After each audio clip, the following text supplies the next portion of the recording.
Nous vous expliquons ici tout ce qui va se passer les premières semaines suivant la découverte du problème. Vous savez, on recherche toujours trois choses en médecine. Qu'est-ce que c'est? Quelle est la gravité? Qu'est-ce qu'on peut faire?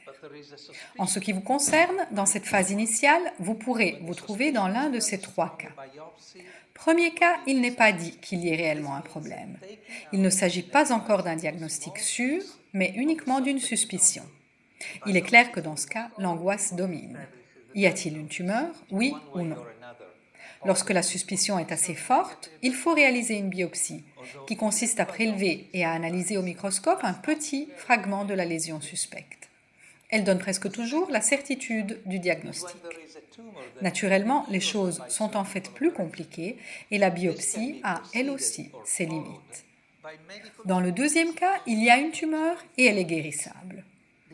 On réalise généralement une intervention chirurgicale précédée ou suivie de traitements visant à prévenir d'éventuelles rechutes. Ces traitements sont appelés adjuvants parce qu'ils augmentent les chances de guérison du malade.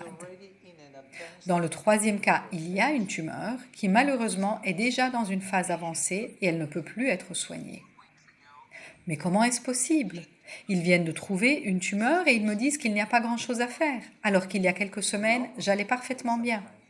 Et pourtant, cela arrive parfois, malheureusement. Mais attention, le contraire peut arriver aussi. Au départ, tout est négatif, avec une maladie qui s'est propagée dès le début, mais la réponse au traitement est excellente et peut même engendrer des espoirs concrets de guérison.